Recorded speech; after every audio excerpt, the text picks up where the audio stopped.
Now I can ask you face to face, who was there that day? Who killed my family? Frank Castle is dead. He died with his family. Sonny Gun cleared that entire LZ all by himself. How? By being Frank Castle. But in time, your time will be no. You can stop now. Walk away. Walk away. You did this to me, Frank! Goddamn right I did! Bottle of Jack. Not vengeance. Punishment. You hit them and they get back up. I hit them and they stay down. Those who do evil to others will come to know me well.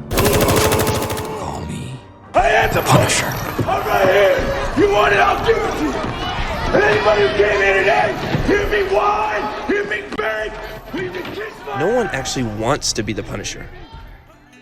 Nobody wants to pull 3 tours of duty in a combat zone with the last one going catastrophically wrong, come home with a head full of broken glass, see their families machine gunned into a bloody offal in front of their eyes, and then dedicate the rest of their lives to cold, bleak, heartless slaughter. The Punisher represents a failure of the justice system. He's supposed to indict the collapse of social moral authority and the reality that some people can't depend on institutions like the police or the military to act in a just and capable way.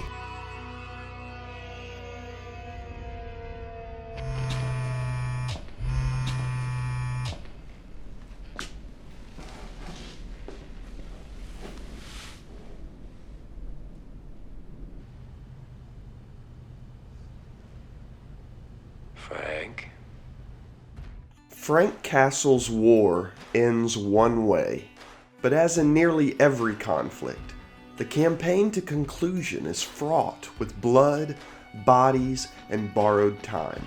A man enraged by the injustices of the system finds a perpetual enemy in said system, and by his mission's nature must work to dismantle it entirely. Writer Garth Ennis dissected this idea in his very first work for Marvel, Punisher Kills the Marvel Universe.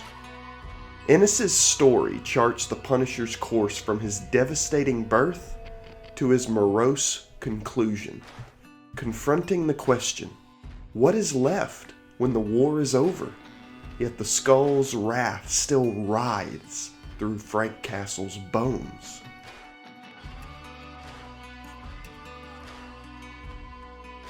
The comic begins in a surprising place, early in Frank Castle's life, alongside his childhood friend Matt Murdock. The motif of bullying presents itself immediately, with Matt being taunted, ironically, with his future superhero name, Daredevil. Frank simultaneously saves and admonishes Matt, telling him, "You don't hit them back, they're just going to keep hurting you, Matt. Only way to stop them? You gotta get your own back." Unfortunately, this foreshadows the Punisher's birth years later, when Frank rushes to Central Park amidst a colossal battle being waged there between superheroes and villains. Frank's wife had taken their children to the park that day, and were, much to his horror, collateral casualties. And treated as such, Cyclops, following an intense dispute with Daredevil regarding Castle's loss, offers the aggrieved father this consolation. "I'm sorry. We didn't know they were there." Castle, echoing Cyclops' capricious apology, promptly kills him, Jubilee, and takes a nasty cut from Wolverine before he's taken into custody. Despite his conviction, Castle is delivered not to prison, but to a group of wealthy donors crippled by superhuman activity. They assure him of the equipment and funding needed, and from there, the titular slaying of the Marvel superheroes commences. The likes of Hulk, Dr. Doom, the X-Men, literally every masked vigilante meets their end by Punisher's barrel. Eventually, Castle takes down the donors who were supplying him, realizing their goals conflicted with his.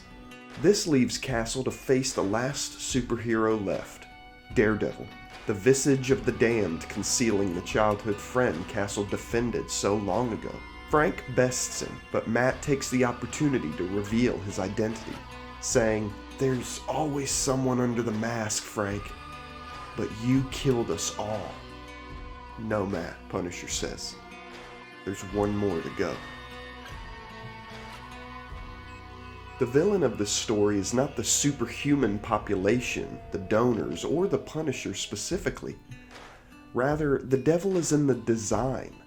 Each group of adversaries, from Frank's perspective, are presented as bullies. The children beating up Matt, the superhumans at the park, the donors. To Frank's endgame, they had become obstacles, oppressors of the worldview that he began inflicting on others, i.e., his punishing. That is what made one a villain of Frank Castle. You're either with him or against him.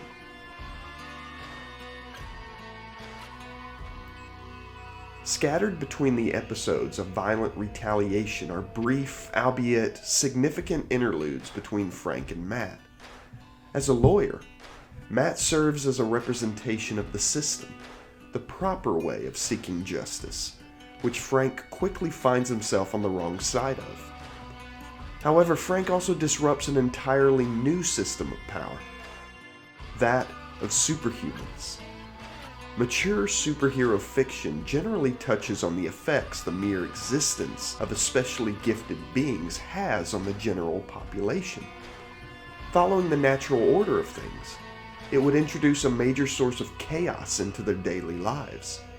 A routine morning could quickly turn sour should one unlucky citizen find themselves in the vicinity of a battle between the X-Men and Magneto, or Hulk and Abomination. Punisher experiences the same paradigm shuffle in this comic. The superheroes, meant to be a symbol of justice, fail Castle by barely noticing his family whilst feigning heroics. Abandoned by this world's system of right and wrong, Punisher wages war on it, toppling it brick by brick. In a rare moment of reflection, he laments to Matt, "I've killed 500 times. I'm a mass murderer. The system failed me, Murdoch. It couldn't protect my family. It couldn't punish the guilty. It can't even hold me."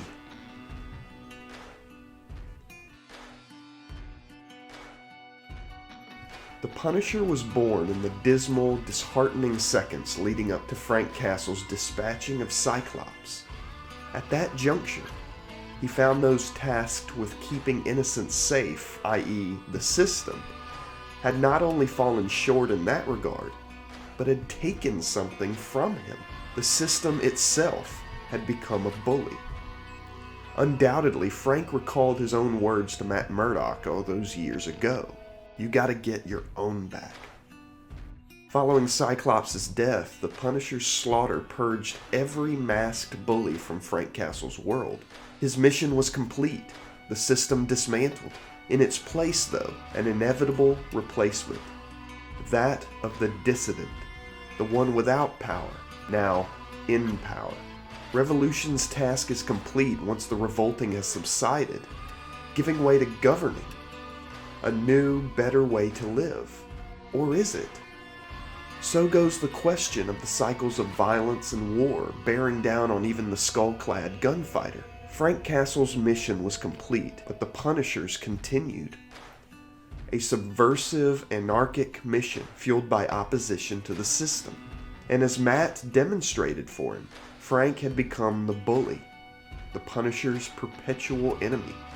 And as a result, the Skull had one more target to go.